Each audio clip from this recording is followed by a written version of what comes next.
안녕하세요. 생각을 쓰는 세 가지 방법에 대해서 오늘은 살펴보도록 하겠습니다. 우리가 무슨 글이든 시든 수필이든 여러분들이 쓰고 있는 서평이든 이런 글을 쓸 때 맨 마지막에 마무리를 하는 것이 참 어렵죠. 그래서 오늘은 글을 쓰고 마지막에 마무리를 쓸 때 쓸 수 있는 그 세 가지 생각을 쓰는 방법에 대해서 구체적으로 살펴보려고 해요. 그런데 이 방법은 다른 말로 하면 진술이라고 하거든요. 근데 진술하면은 어떤 거 생각나세요? 진술서. 그쵸. 그런 거 생각나죠. 진술서 쓸 일이 없는 삶을 우리가 살고 있잖아요. 그런데 이런 진술이라는 용어는 문학적인 용어로 사용이 되기도 해요. 어떻게 하냐면 묘사와 진술 이런 식으로 시에서 묘사와 조금 다른 쪽 면의 한쪽으로 진술이라는 용어를 사용하고 있거든요. 그런데 우리가 글을 쓰고 어쨌든 마무리를 해야 될 때, 어떻게 끝나면 좋을까 하고 고민할 때가 많이 있잖아요. 그럴 때 저는 요 세 가지를 생각하면서 마무리를 하면 글 마무리가 되게 깔끔하고 그리고 만족스러운 느낌 많이 받았거든요. 그래서 여러분들에게 오늘 소개해 드리려고 해요. 그래서 오늘은 그 진술이라는 용어로 세 가지 방법을 살펴볼 건데 첫 번째가 독백적, 두 번째는 권유적, 세 번째는 해석적 진술이에요. 그래서 요거를 한 개 한 개 예시문을 읽어가면서 여러분들하고 같이 한번 살펴보고 여러분들도 요 방법 중에 한 가지를 사용해서 글을 써서 제출해 보도록 하겠습니다. 자, 그러면 제일 첫 번째는 독백적 진술이라는 거예요. 독백적은 여러분들이 독백이라는 말에서 알겠지만 누가 누구에게 하는 거죠? 내가 나에게 해주는 말이에요. 그래서 내가 스스로에게 어떤 깨달음을 얻었던 것을 회고하듯이 또는 그것을 그림을 그리듯이 내가 나에게 해주는 말로 쓰는 거죠. 근데 이것이 굉장히 쓰기도 쉽고 그리고 아름다워요. 그리고 여운도 길게 남아요. 그래서 오늘 하는 두 번째 나머지 권유하고 그 해석적 진술보다 저는 이 독백적 진술로 마무리하는 글을 많이 써봤어요. 그래서 여러분들도 이거 보고 한번 써보시기 바랍니다. 한번 읽어보겠습니다.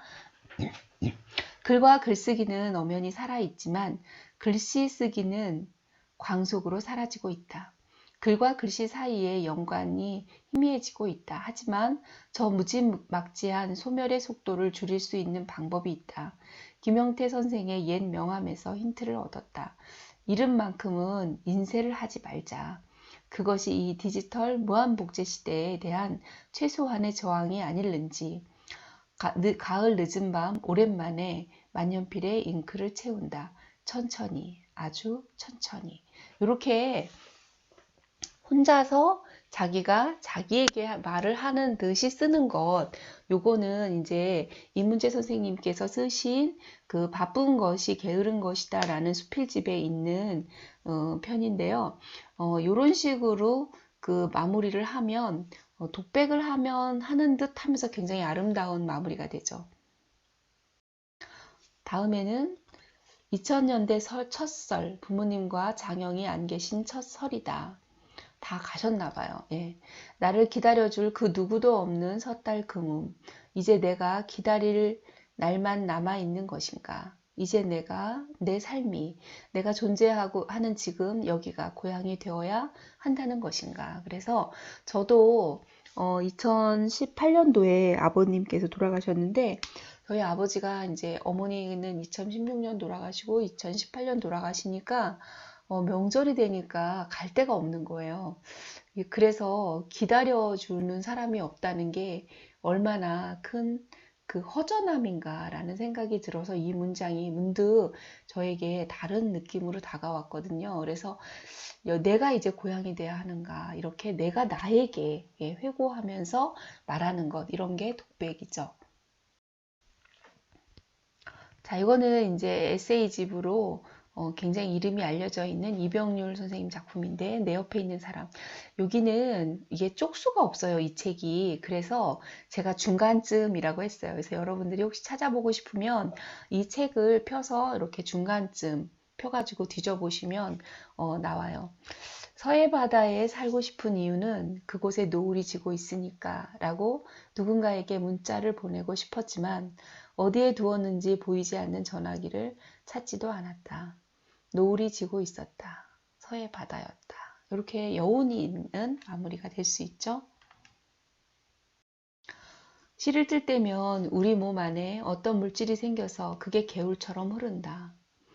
결국은 그것이 시를 쓰게 하고 막막함을 걷어내게 하고 시를 이어가게 한다. 덜 시적인 것과 충분히 시적인 것을 구분하게 되기를 바랐고 시가 산문하고 어떻게 얼마나 다른가 알게 되기를 바랐다. 그리고 우리가 한 편의 시를 한 명의 좋아하는 시인을 가슴 안에 키울 때 얼마나 사람 냄새 나는 사람일 수 있는지 절감하게 되기를 바랐다. 섬 하나를 목표로 해서 팔을 저어 앞으로 나가보는 것, 도착 지점을 생각하고 숨을 고르는 것, 그러다 날개를 달고 높은 곳으로 날아올라 문득 외로워지는 것, 그것이 시의 길일지도 모른다고 돌아오는 길에 생각했다. 나에게만 절절한 여행이었을까? 예, 이렇게 나에게 물어보는 걸로 끝나는 것, 이런 것도 역시 독백적 진술이죠. 마을이든 산이든 둥글게 비를 두른 우산이 하나씩의 기둥이 되어 무거운 하늘을 떠받치고 있었다. 밥때가 되었고 나는 허기를 달랠 겸 노란 천막 하나를 골라 들었다. 잔치국수 한 그릇을 기다리고 있을 때 아이 하나가 신기한 듯 소리치며 달려갔다. 저기 민들레꽃이 피었어요. 노란 우산이 멈춰선 곳에는 외진 처마를 빌려 용케도 여태 하얀 부풀을 단 민들레 한 포기가 있었다. 그건 꽃이 아니라 꽃이라고 일러줄 참이었지만 아이가 허리를 뚝 꺾어 돌아왔을 때 홀씨들은 모두 빗바람에 터져 날아가 버린 뒤였다. 아이의 얼굴에 스치는 낭패감에 잠시 웃음을 나눌 수 있었다. 그것이 봉화마을의 봄일지도 모른다. 모가지를 자를 수는 있지만 모가지를 가져갈 수는 없는 것. 마른 줄기에 빈 마디를 남기고 사라져 더 많은 꽃으로 다시 피어나는 봄. 누구도 그 고삐를 두를 수 없는 바람이 노란 꽃잎처럼 일고 있었다. 이렇게 풍경을 묘사하는 듯 또한 이것이 이제 진술이죠.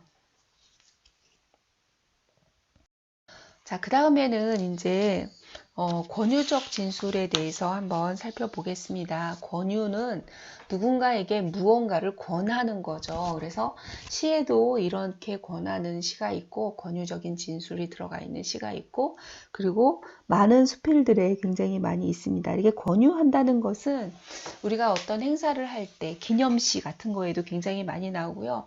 행사에서 누군가에게 뭘 하자라고 말할 때 많이 쓰는 방식입니다. 만약 누군가를 사랑하게 되거든 많이 먹지 말고 속을 조금 비워두라. 잠깐의 창백한 시간을 두라. 혼자 있고 싶었던 때가 있었음을 분명히 기억하라. 어쩌면 그 사람이 누군가를 마음에 둘 수 있음을 그리고 둘 가운데 한 사람이 사랑의 이사를 떠나갈 수도 있음을 염두에 두라.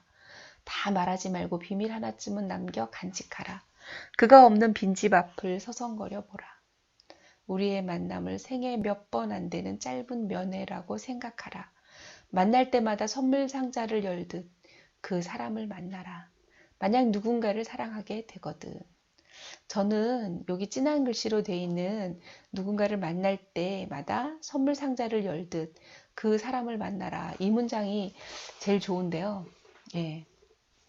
그렇죠? 여러분은 어떤가요? 매일 기적을 가르쳐주는 사람에게 누구에게나 아름다운 시간은 있습니다. 당신에게도 나에게도 새에게도 나무에게도 모두에게 아름다운 시간은 있는 법입니다. 아무리 별것 아닌 풍경이고 시간이라 해도 다시는 반복되지 않을 것이기에 그것만으로도 충분히 아름다운 시간입니다. 사람이 그래요. 다시는 만날 수 없을 것 같고 다시는 볼 수 없을 것 같아서 그것만으로 아름다운 사람.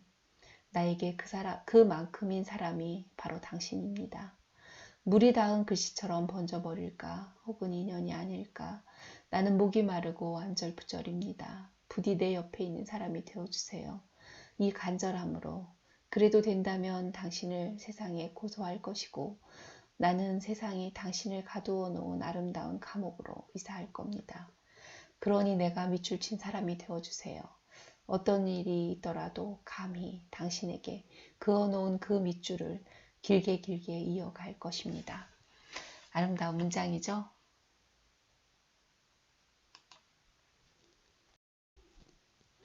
자, 이제 이번에는 한시를 한번 읽어보려고 하는데요.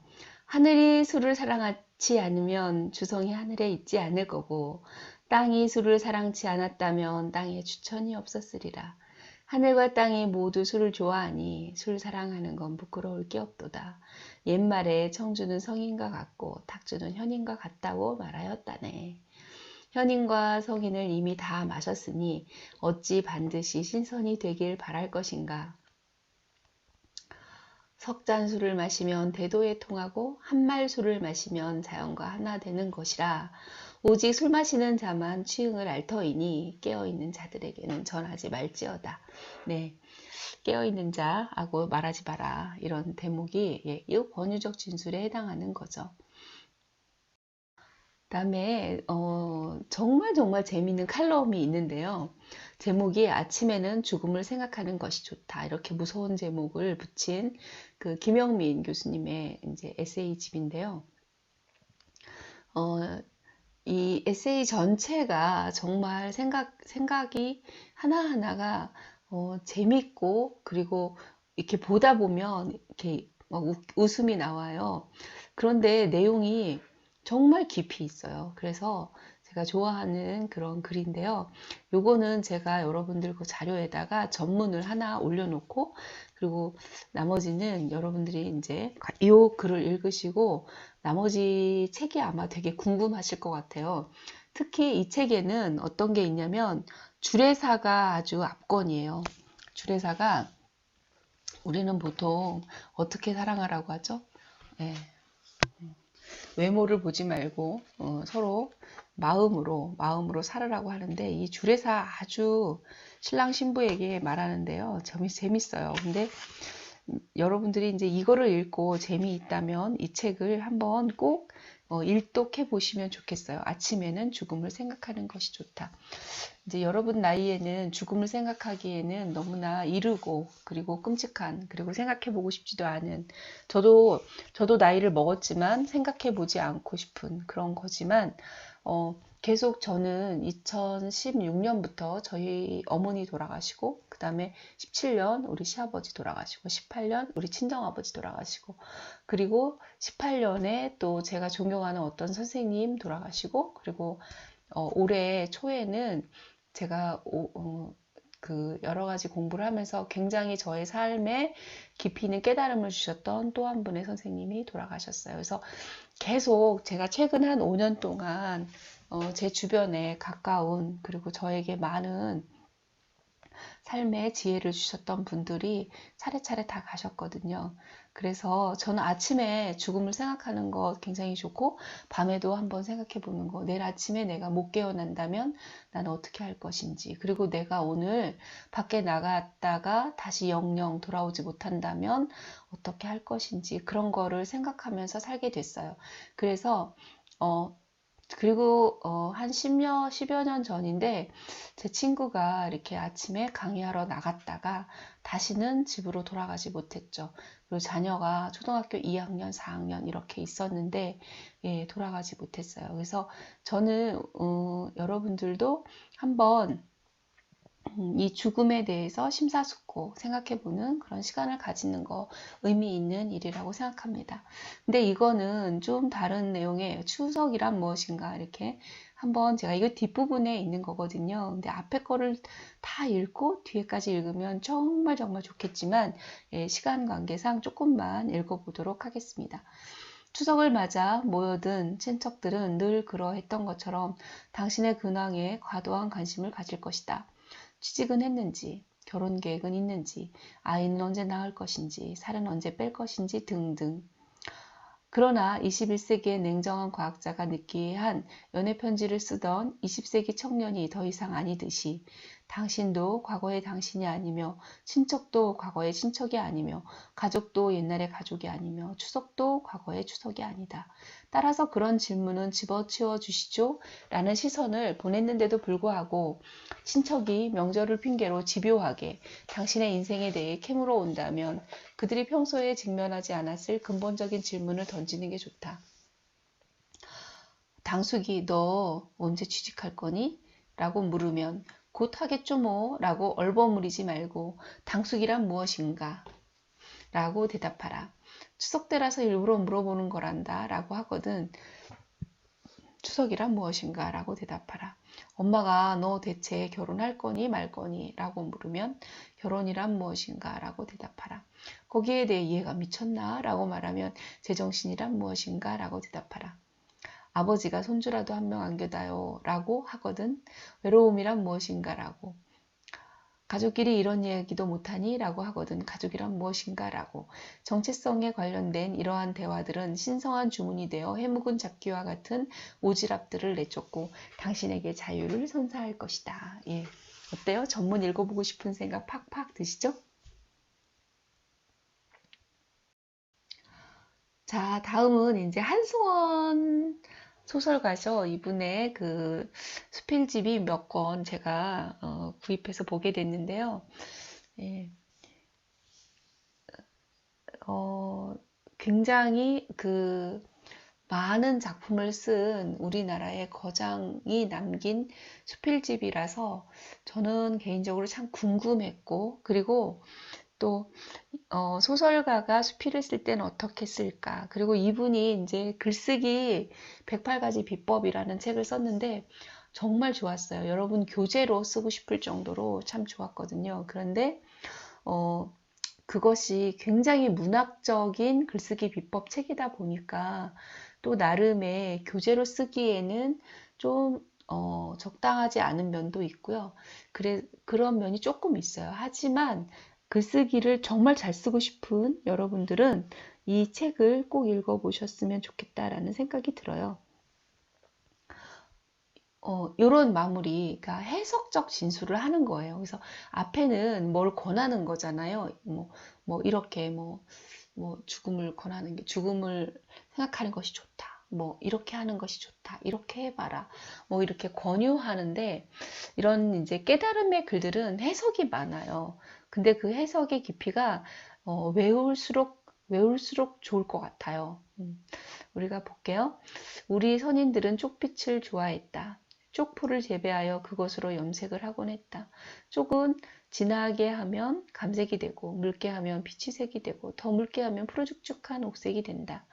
푸른 바다가 삼면으로 둘러싸인 한반도에서 쪽물 들인 옷을 입고 쪽빛 하늘을 머리에 인 채 비치색 청사 그릇으로 밥을 먹고 차를 마시고 산다는 것은 행운이다. 사는 것 자체가 신화적인 세상을 사는 것이고 우주 시원의 향 맑은 삶을 향유하는 것이다. 라는 문장입니다. 이게 그 쪽이라는 말이 계속 반복되면서 시적인 느낌을 주죠. 하지만 산다는 것 자체가 신화적인 세상이고 라고 말하는 것 이런 게 이제 어떤 삶의 의미를 존재 의미 탐구 그 다음에 새로운 해석 나름의 이해와 비판 이런 거를 하는 거를 해석적 진술이라고 볼 수 있습니다. 다음은 이제 그 김훈 선생님의 라면을 끓이며라는 작품인데요. 여기에는 그 좀 독특하고 깊이 있는 또 해석이 들어 있어요. 북경과 선양을 다녀온 박제가는 바퀴에 열광했다. 이 박제가 아시죠? 북학의를 쓴 분이에요. 그에 져서 북학의는 첫 페이지부터 바퀴에 대한 예찬으로 시작한다. 그는 바퀴의 문화적, 경제적 사명의 발견자였다. 그는 바퀴의 이용이 단절된 조선의 현실을 개탄했고 연결된 도로를 바퀴로 소통함으로써 세상을 바꿀 수 있다고 주장했다. 그의 진언은 배척되었다. 박제가의 시대에까지 고구려의 바퀴는 버려져 있었다. 바퀴는 원이다. 이제 이거는 A는 B이다. 이렇게 시작하면서 자신만의 해석이 시작돼요. 원은 한 점에서 동일한 거리에 있는 모든 점들로 이루어진 곡선이다. 정이네요. 이것에 동력을 연결시켜서 도로 위에서 굴리면 인간은 한없이 앞으로 나갈 수 있다. 인간의 갈 길은 멀고 멀다. 그림 속의 고구려 바퀴는 아직도 굴러가고 있었다. 이렇게 해서 바퀴는 원이다. 원은 이렇게 여러분 이런 거 잘 봐주시면 좋을 것 같아요. 그래서 주제를 쓴 다음에 주지 문장을 쓴 다음에 바로 상술로 이어지고 그리고 상술 부연하고 있는데요. 바퀴는 원이다. 그러면 바퀴는 하고 쓰던가 원은 이렇게 주어로 시작하는 게 바로 상술 문장입니다. 그리고 이제 거기서 한 발짝 더 덧붙여 쓰는 것 그게 부연이죠. 그래서 인간의 갈 길은 멀고 멀다. 예, 이렇게 쓴 것. 예, 해석적 진술이라고 소개하고 싶습니다. 그 다음에가 이제 이 딱따구리 소리라는 시인데요. 김선태 시인의 시예요. 그래서 이지엽 교수님께서 쓰신 그 현대시 창작 강의라는 책 안에 김선태 시인의 시가 실려 있어서 제가 요거를 이제 재인용했는데 앞 시간에 강의할 때 그 재인용 방법이라는 말이 있었잖아요. 그래서 재인용할 때는 요렇게 이 글을 딱따구리 소리 쓴 사람을 이름을 써주고요. 이게 실려 있는 책 현대시 창작 강의라는 책을 쓰고 출판사 쓰고 그리고 페이지 쓴 다음에요. 재인용이라고 써주시면 됩니다. 예, 딱따구리 소리가 딱따그르르 숲의 고요를 맑게 깨우는 것은 고요가 소리에게 환하게 길을 내어주기 때문이다. 고요가 제 몸을 짜릿짜릿하게 빌려주기 때문이다. 그러니까 고요가 꼭 사람 같죠. 딱따구리 소리가 또 한번 딱따그르르 숲 전체를 두루 올릴 수 있는 것은 숲의 나무와 이파리와 공기와 햇살, 숲을 지나는 계곡의 물소리까지가 서로 딱 하나가 되기 때문이다. 라는 시입니다. 자, 오늘 글의 마지막 편입니다. 이어령 선생님의 책의 그 흙 속에 저 바람 속에 라는 책인데 이게 정말 젊었을 때 쓰신 책이에요. 제가 기억하기로는 28살? 예. 여러분들 중에 군대 갔다 오신 분 혹시 있으시면 비슷한 나이 있을 것 같기도 해요. 1학년만 듣는다면 아닐 수도 있지만, 예, 또 재수 혹은 군대 갔다 왔을 경우, 예, 여러분 나이에 이런 글 대단하다라는 생각하면서 읽어주셨으면 좋겠어요. 사랑에 대한 글인데요. 비교한 거예요. 한번 보겠습니다. 이 비교 자체가 자신의 해석이에요. 서양인들의 사랑을 난로불에 비긴다면 한국인의 사랑은 화로나 온돌에 비유할 수 있다. 활활 타다가 썰렁한 잿더미만 남기는 그 스토브의 과일과 냉각. 서구인의 사랑은 대체로 그와 닮은 데가 있다. 그것은 열병처럼 달아오르는 사랑이다. 라틴어로 아모르라고 하면 사랑을 모르라고 하면 죽음을 뜻한다. 서양인들은 사랑과 죽음에는 깊은 관계가 있을 것이라고 생각한다. 그들의 사랑은 언제나 죽음과 짝지어 있다. 시뻘겋게 난 스토브와 썰렁하게 식은 스토브의 관계와도 같다. 불꽃과 함께 사랑이 시작해서 불꽃과 함께 꺼져버리는 사랑이다. 그러나 한국인의 사랑은 불타는 사랑이라기보다 불이 다 타고 난 후에 비로소 시작되는 사랑이라 할 수 있다. 재 속에 묻은 화롯불에 불덩어리나 불 떼고 난 구들장의 온기 같은 것이다. 불꽃이 없는 화롯불과 온돌방의 따스함 속에는 지열처럼 언제나 열정과 영혼을 향한 여운 같은 생명감이 있다. 겨울밤 싸늘하게 식은 화롯불을 휘적거려 보면 그래도 거기 몇 개의 불씨가 싸늘한 재 속에 남아있는 것을 볼 수 있다. 그리고 미지근한 구들장에 있는 듯 없는 듯 남아있는 온기는 바로 사람의 체온 같은 것을 느끼게 한다. 그래서 그 한국인의 사랑에 어떤 깊이 깔려있는 어떤 것, 눈에 안 보이는 것, 그것과 서양인들의 그 사랑을 이렇게 난로불, 그리고 온돌 이렇게 비교해서 썼는데요. 정말 새로운 관점에서 본 거죠. 그래서 굉장히 참신한 그런 해석적 진술의 장면을 보일 수 있는 작품이라고 생각합니다.